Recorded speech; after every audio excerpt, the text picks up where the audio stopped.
देखेंगे जिसका नाम है चैप्टर का हिस्ट्री चैप्टर 1 यूरोप में राष्ट्रवाद। क्या नाम है? यूरोप में राष्ट्रवाद। ठीक है, तो इसका हम लोग आज ऑब्जेक्टिव क्वेश्चन देखेंगे जो मोस्ट वीवीआई होगा और आपके एग्जाम में इससे उम्मीद करते हैं कि आगे से नहीं कुछ आएगा। तो चलिए पहला क्वेश्चन हम लोग देखते हैं। क्या है कि फ्रांस की क्रांति, यानी देखिए टाइपिंग मिस्टेक है, फ्रांस की क्रांति के प्रमुख कारण क्या था? ठीक है, तो फ्रांस की क्रांति के प्रमुख कारण था, ठीक है मैं उधर कर देता हूँ। ठीक है, चलिए देखिए फ्रांस की क्रांति का प्रमुख कारण क्या था। देखिए फ्रांस में जो क्रांति हुए थे ना, उसका जो प्रमुख कारण था ना, वह क्या था? निरंकुश शासन। क्या था बच्चों? निरंकुश शासन। ठीक है, चलिए अगला हम लोग देखते हैं इसका क्या है क्वेश्चन कि फ्रांस में किस शासक वंश की स्थापना वियना कांग्रेस के द्वारा की गई थी? देखिए फ्रांस में किस शासक वंश की जो स्थापना है ना, वो वियना कांग्रेस के द्वारा की गई थी। तो वियना जो कांग्रेस के द्वारा स्थापना की थी वो क्या था? बुर्बो राजवंश। क्या था? बुर्बो राजवंश। ठीक है, चलिए नेक्स्ट क्या है देखिए कि नेपोलियन संहिता किस वर्ष लागू हुआ था? जो नेपोलियन संहिता था वो किस वर्ष लागू होता? आप ऐसे याद कर सकते हैं, मैंने आपको पढ़ाया कि नेपोलियन जो है राजा बना था कब? 1804 ईस्वी में। तो जब राजा बना था उसी समय नेपोलियन संहिता लागू किया गया था। कब? 1804 ईस्वी में। ठीक है, चलिए अगला है कि वियना सम्मेलन, कलर ले लेता हूँ। हाँ, वियना सम्मेलन कांग्रेस का अध्यक्ष कौन था? तो देखिए वियना सम्मेलन का जो अध्यक्ष था वो कौन था? याद रखिएगा, वियना सम्मेलन का जो अध्यक्ष था वो था मेटरनिख। कौन था? मेटरनिख। ठीक है, चलिए नेक्स्ट हम लोग का क्या है, अब ध्यान, एक मिनट कुछ दिक्कत। चलिए ठीक है, मैंने सोचा कि रुका हुआ है। अगला देखिए क्या कहता है क्वेश्चन कि मेटरनिख व्यवस्था का उद्देश्य क्या था? देखिए मेटरनिख व्यवस्था का जो उद्देश्य था वह क्या था? तो मेटरनिख व्यवस्था का उद्देश्य यह था कि जो नेपोलियन जो भी अपने राज्यों में व्यवस्था लागू किया था, यानी पुराने व्यवस्था को खत्म करके न्यू अपना व्यवस्था लाया था जो बढ़िया था, लेकिन जैसे ही मेटरनिख राजा बनता है तो उसने कहता है कि जितने वो नेपोलियन के द्वारा बनाया गया व्यवस्था है, पुरातन व्यवस्था, उसको समाप्त किया जाए। यानी कहने का अर्थ है कि पुरातन व्यवस्था को पुनर्स्थापना, यानी पुरातन व्यवस्था जो है ना, पहले जैसा व्यवस्था था उसी व्यवस्था का लाना है। मेटरनिख कौन था? तो मेटरनिख बच्चों आप समझेंगे कि मेटरनिख जो था वह था ऑस्ट्रिया का चांसलर था। कौन था? ऑस्ट्रिया का चांसलर। ये आपको सबको पता होगा कि मेटरनिख कौन था, तो ऑस्ट्रिया का चांसलर था। चलिए हम लोग आगे का देखते हैं क्वेश्चन। ठीक है, देखिए बच्चों यहाँ क्वेश्चन है कि किसने कहा था कि फ्रांस जब छिपता है ना तो बाकी यूरोप को सर्दी जुकाम हो जाता है। या एक और इस क्वेश्चन को एक तरह से और पूछा जाता है कि किसने कहा था कि फ्रांस जब छिपता है तो पूरे यूरोप संक्रमित हो जाता है? तो वह कहा था मेटरनिख ने। किसने कहा था बच्चों? मेटरनिख ने कहा था कि जब फ्रांस छिपता है तो बाकी सर्दी जुकाम जो है ना पूरे यूरोप को हो जाता है। ठीक है, अगला है नेपोलियन कोड में कुल कितने कोड थे? देखिए ये मैंने आपको नहीं पढ़ाया था, चैप्टर जब पढ़ाया, नेपोलियन जब राजा बना था तो उसने कोड लागू किया था अपने राज्य में। नेपोलियन जब राजा बना तो उसने कोड लागू किया था, वो कोड था 5। कितना कोड था? 5। तो 5 कोड लागू किया था। चलिए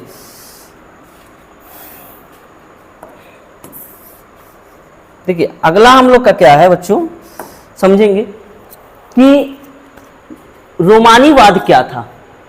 रोमानीवाद कहने का मतलब है कि रोमानीवाद क्या था। देखिए रोमानीवाद क्या था कि जब नेपोलियन राजा बना था ना तो उसने क्या किया था कि पूरे राज्य में लोगों में राष्ट्रवाद को फैलाने के लिए उसने नुक्कड़ नाटक की सहायता लिया था।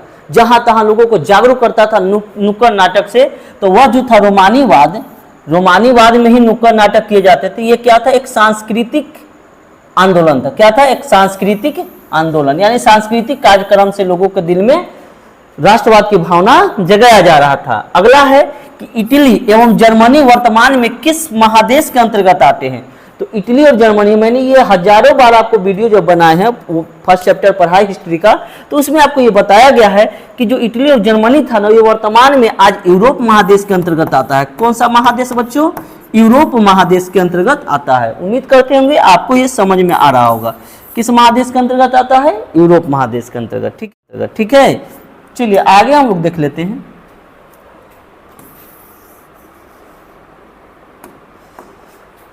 मारियान किस देश का राष्ट्रवाद प्रतीक है? मारियान जो है वो किस देश का राष्ट्रवाद प्रतीक था? तो याद रखिएगा, राष्ट्रवाद जो प्रतीक था मारियान, वह था फ्रांस का। कहाँ का था बच्चों?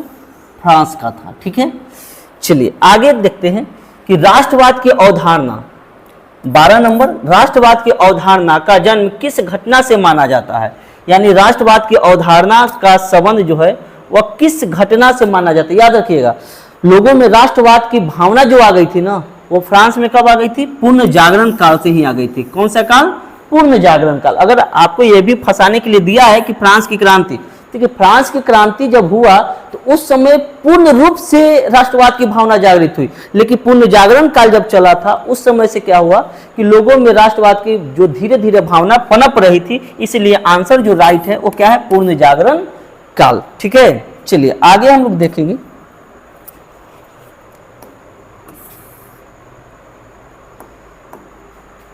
आगे है बच्चों हम लोग का कि वियना कांग्रेस कब हुआ था? ध्यान देना है कि वियना कांग्रेस जो है वह कब हुआ था। तो आप याद रखिएगा, जो वियना कांग्रेस हुआ था वह कब हुआ था? 1815 ईस्वी में। वियना कांग्रेस कब हुआ था बच्चों? 1815 में वियना कांग्रेस हुआ था। वियना कांग्रेस। ठीक है,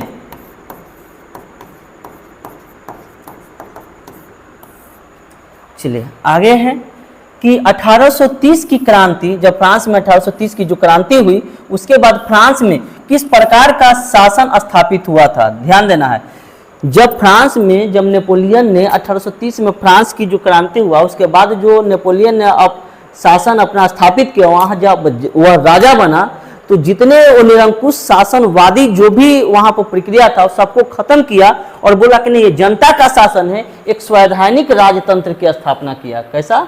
संवैधानिक राजतंत्र, यानी संविधान के अनुसार अब देश फ्रांस चलेगा। ठीक है, चलिए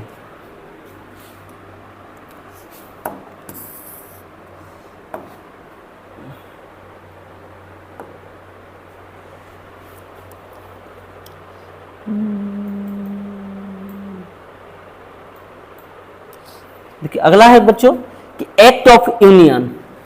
एक्ट ऑफ यूनियन किस वर्ष पारित हुआ था? याद रखिएगा, एक्ट ऑफ यूनियन जो पारित हुआ था वह कब हुआ था? 1707 ईस्वी में। याद रखिएगा, एक्ट ऑफ यूनियन किस वर्ष पारित हुआ? 1707 ईस्वी में। ठीक है, चलिए अगला हम लोग क्वेश्चन देखेंगे कि यंग यूरोप के संस्थापक, यहाँ टाइपिंग मिस्टेक है, यंग यूरोप के संस्थापक कौन थे? Young Europe. ठीक है, देखिए यंग यूरोप के संस्थापक जो थे कौन थे? मेजिनी। यंग यूरोप संस्थापक कौन थे? मेजिनी थे। कौन थे? Mazzini. Young Europe Mazzini, young Europe Mazzini, और मैं बोलूं यंग इटली, यंग इटली के संस्थापक कौन थे? तो क्या बोलिएगा? काउंट काबूर।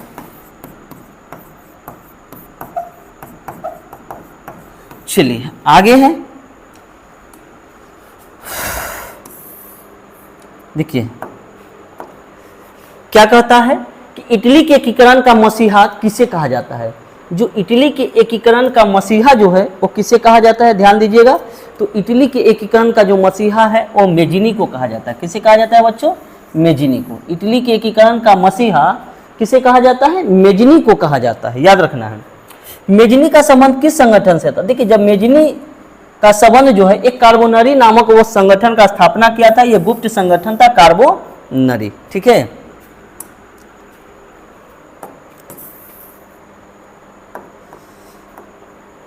आगे किसने अपनी, देखिए कहा गया है कि किसने अपनी कूटनीति के बल पर इटली की समस्या को संपूर्ण यूरोप की समस्या बना दिया। यानी किसने अपनी कूटनीति के बल पर इटली की जो समस्या था वो संपूर्ण यूरोप की समस्या बना दिया, वो था मेजिनी। कौन था? मेजिनी। ठीक है, आप याद रखिएगा, वो था मेजिनी।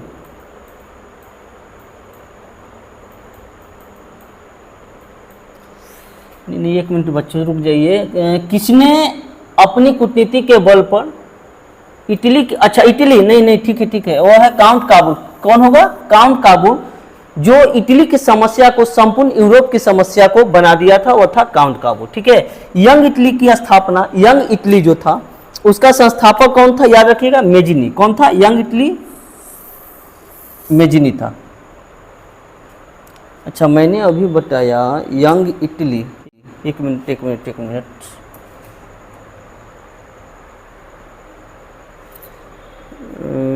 क्या था? मारियान कहाँ थे अभी?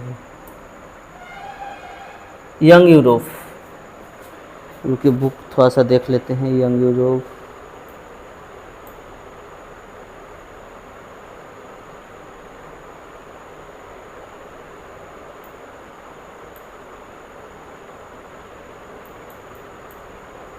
देखिए जो यंग इटली होगा ना वो काबूल ही होगा। ठीक है, वह यंग इटली की स्थापना किसने किया था? वो काबूल ही होगा।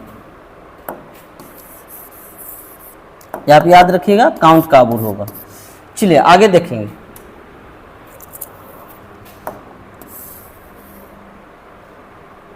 लाल जो कुर्ती, ये संगठन था, ये सैनिक का टुकड़ी था। लाल कुर्ती का गठन किसने किया था? तो याद रखिएगा, लाल कुर्ती का गठन जो है वो गैरीबाल्डी ने किया था।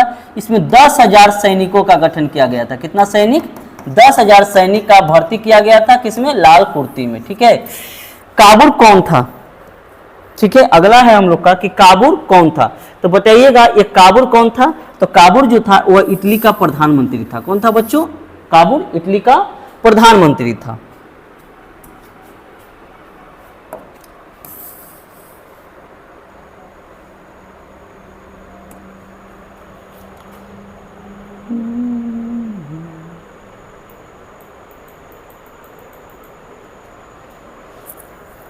देखिए आगे है friends of Italy. Friends of Italy नामक सेलेक्ट हो गया है ना। देखिए फ्रेंड्स ऑफ इटली नामक संस्था का गठन किसने किया था? याद रखिएगा, फ्रेंड्स ऑफ इटली नामक जो संस्था का गठन किया था वो किया था किसने? मेजिनी ने। फ्रेंड्स ऑफ इटली नामक संस्था का गठन किसने किया? मेजिनी ने किया। अगला है हम लोग का क्वेश्चन, कार्बोनारी की स्थापना जो है ना वह किस वर्ष हुई थी? तो याद रखिएगा कि 1810 ईस्वी में कार्बोनारी की स्थापना किया गया था। सब मैंने पढ़ाया हुआ है, इसलिए थोड़ा सा फास्ट चलते हैं, ज़्यादा देर का वीडियो जरूरी नहीं है। ठीक है, चलिए ये है कि गैरीबाल्डी पेशे से क्या था? तो गैरीबाल्डी पेशे से क्या था? वह एक नाविक था। क्या था? वह एक नाविक था। याद रखिएगा, गैरीबाल्डी पेशे से एक नाविक था। काउंट काबूल, ये अकाउंट लिखा गया, काउंट काबूल। ठीक है, काउंट काबूल को विक्टर इमैनुअल ने किस पद पर नियुक्त किया था?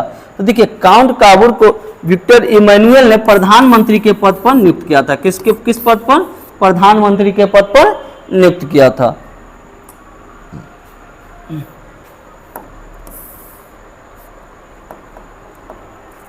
चलिए आगे क्वेश्चन है कि इटली के एकीकरण में निम्न में से किसका संबंध नहीं है? देखिए इटली के जो एकीकरण किए थे उसमें मेजिनी था, काबूल भी था, गैरीबाल्डी भी था, लेकिन इटली के एकीकरण में बिस्मार्क का कोई रोल नहीं था, क्योंकि बिस्मार्क का रोल था जर्मनी के एकीकरण में, न कि इटली के एकीकरण में। आगे विलियम प्रथम कहाँ का शासक था? तो विलियम जो प्रथम था वह कहाँ का शासक था बच्चों? तो पर्सा का शासक था। कहाँ का था? पर्सा का। चलिए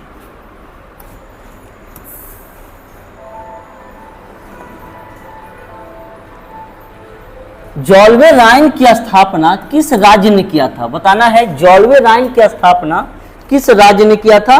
तो जॉल्वे राइन की स्थापना जो था वो किसने किया था? पर्सा ने किया था। किस राज्य ने किया था बच्चों? पर्सा ने जॉल्वे राइन का स्थापना किया था। ठीक है, चलिए आगे है शिरान का युद्ध किसके किसके बीच हुआ था? ध्यान देना है, इसमें दो युद्ध हुआ था। क्या? शिरान का युद्ध। तो ध्यान देना है, एक होता है शिरान का युद्ध, शिरान का युद्ध, और एक होता है सेडान का युद्ध।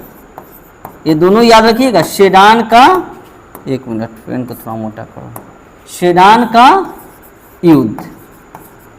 तो सेडान का जो युद्ध हुआ था वो किसके किसके बीच हुआ था, ध्यान दीजिएगा, पर्सा और फ्रांस के बीच हुआ था। पर्सा और फ्रांस के बीच हुआ था। और जो सेडान का युद्ध हुआ था वो ऑस्ट्रिया और पर्सा के बीच हुआ था। ऑस्ट्रिया और पर्सा, जिसमें ऑस्ट्रिया हार गई थी, ऑस्ट्रिया और पर्सा के बीच हुआ था। ये दोनों युद्ध याद रखिएगा, एक सीडान और सेडान। तो सीडान का युद्ध किसके किसके बीच हुआ था, तो हम क्या बोलेंगे कि पर्सा और फ्रांस के बीच हुआ था। ठीक है, चलिए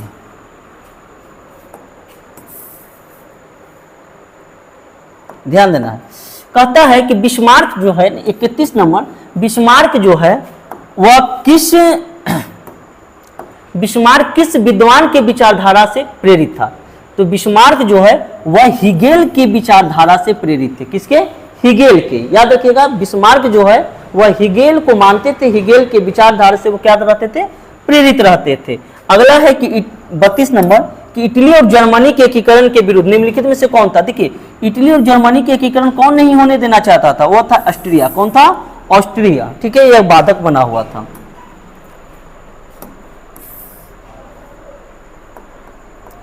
चलिए अगला है 33 नंबर, कि नेपोलियन ने जर्मनी में किस संघ की स्थापना की थी। देखिए, नेपोलियन ने जर्मनी में जो स्थापना किए थे वह था राइन संघ। किस संघ की स्थापना किए थे, राइन संघ की स्थापना। याद रखिएगा कि नेपोलियन ने जर्मनी में राइन संघ की स्थापना किए थे। अगला, किस युद्ध के बाद जर्मनी का एकीकरण पूरा हुआ।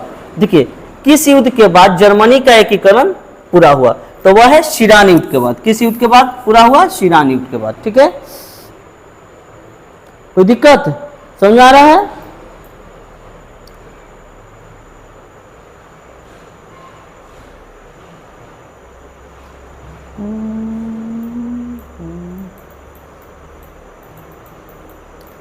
चलिए अगला है हम लोग का, ध्यान देंगे।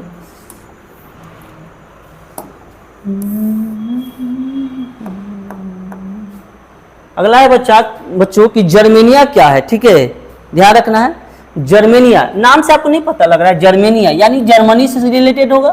तो ब्रिटिश जर्मन, देखिए जर्मन का और राष्ट्रीय प्रतीक था, जर्मेनिया का था, जर्मन का राष्ट्रीय प्रतीक था। अगला हम लोग का क्वेश्चन है बच्चों कि जर्मनी का एकीकरण कब पूरा हुआ, यानी जर्मनी का जो एकीकरण हुआ था वो जर्मनी का एकीकरण कब पूरा हुआ था। तो याद रखिएगा 1871 ईस्वी में। ठीक है, 1870 में फ्रैंकफर्ट की संधि हुआ। 1870 में क्या हुआ, फ्रैंकफर्ट की संधि हुआ। इसी संधि के बाद जर्मनी का एकीकरण पूरा हुआ कब, 1871 ईस्वी में जर्मनी का एकीकरण पूरा हुआ। जर्मनी का एकीकरण पूरा हुआ। ठीक है, चलिए अगला है जाल्वेराइन एक संस्था थी। किसकी थी संस्था, तो जाल्वेराइन एक संस्था थी। याद रखिएगा, यह व्यापारियों के द्वारा बनाया हुआ एक संस्था था। सेडेवा का युद्ध में किसकी पराजय हुई, अभी मैंने बताया कि सेडान का युद्ध, तो सेडेवा का युद्ध में किसकी पराजय हुआ, तो ऑस्ट्रिया। उसमें ऑस्ट्रिया हार गया था। ऑस्ट्रिया और पर्सा के बीच सेडेवा का युद्ध हुआ था, जिसमें ऑस्ट्रिया की क्या हुई थी, हार हो गई थी।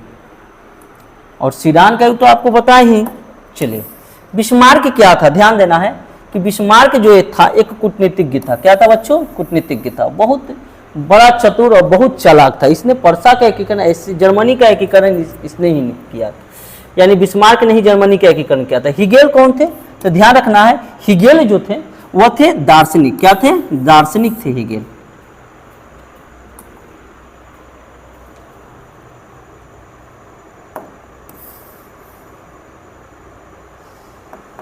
ध्यान देना है, कहता है कि सन 1870 ईस्वी में फ्रांस और पर्सा के बीच युद्ध कहाँ हुआ था। देखिए, फ्रांस और पर्सा के जो बीच युद्ध हुआ था ना, इसी युद्ध का नाम है, फ्रांस और पर्सा के जो बीच युद्ध हुआ उसका नाम है सीडान का युद्ध। किसका युद्ध नाम है, सीडान का युद्ध। तो सीडान का युद्ध सेडान में हुआ था।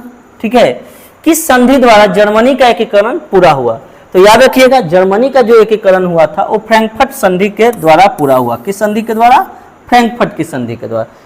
ठीक है, चलिए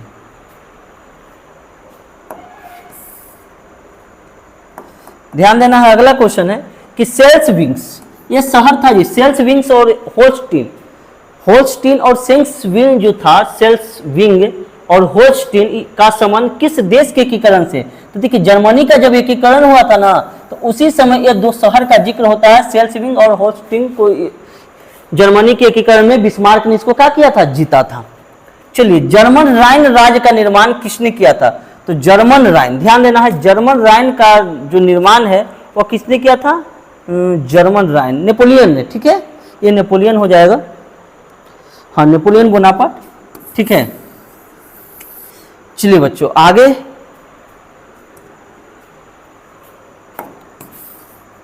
रक्त और लौ की जो नीति है, उस नीति का अवलंबन किसने किया था? देखिए, रक्त और लौ की जो नीति का अवलंबन किया था वो किसने किया था? बिस्मार्क ने। याद रखिएगा। फ्रैंकफर्ट की संधि कब हुआ था? ध्यान रखना है, फ्रैंकफर्ट की संधि अभी हमने बताया कब हुआ? 1871 ईस्वी में।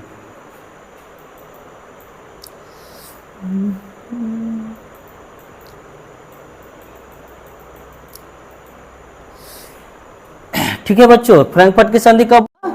1871 में। चलिए आगे क्वेश्चन है कि सेडान का युद्ध कब हुआ?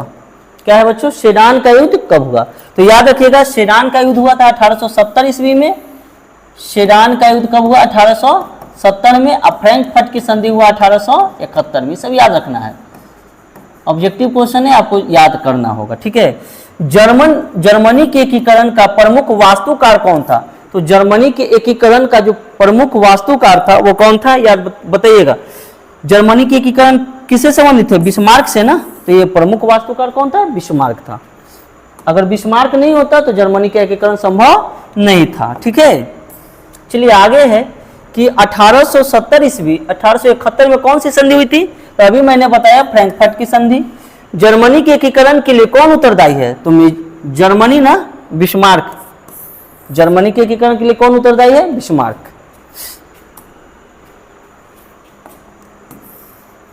चलिए अगला क्वेश्चन है कि यूरोप का मरीज, यूरोप का मरीज किसे कहा जाता है? तो यूरोप का मरीज तुर्की को कहा जाता है। देखिए, तुर्की शुरुआत दौर में बहुत ज्यादा वो शक्तिशाली देश था, लेकिन वहां का राजा जो है ना बहुत विलासी हो गया था, जिसके कारण वो देश धीरे धीरे कमजोर हो गया और इसे पूरे यूरोप का मरीज कहे जाने लगा।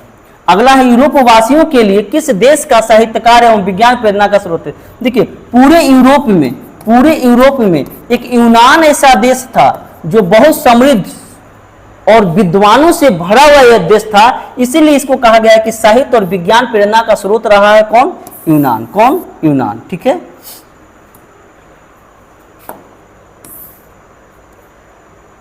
आगे बच्चों कि यूनानी की स्वतंत्रता संग्राम में किसकी पराजय हुई थी? यूनानी के स्वतंत्रता संग्राम में किसकी पराजय हुई थी? तो उस समय तुर्की हार गया था यूनान से। यूनान पर कब्जा किए हुए था तुर्की, यूनान को अपना कब्जा में तुर्की बनाए हुए था, लेकिन क्या होता है कि तुर्की का राजा जो है भोग विलासी होने के कारण यूनान तुर्की से जीत जाता है। रीजन था राजा। 1829 ईस्वी में एड्रियानोपोल की संधि किस देश के साथ हुआ था?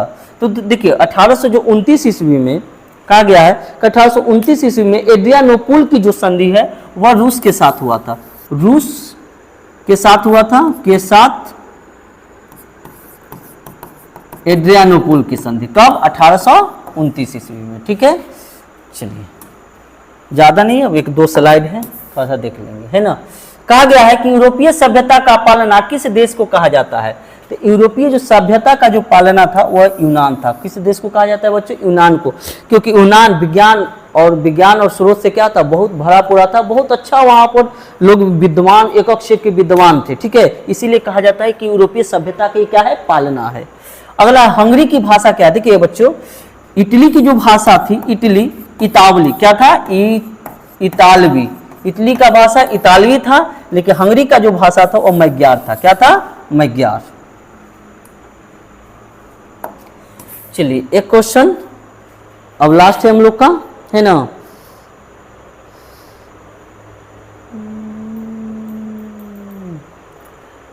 क्या है? ध्यान देना है कि यूरोपीय राष्ट्रवाद से, सॉरी यहाँ पर नीचे कर देते, थोड़ा सा दिख नहीं रहा होगा।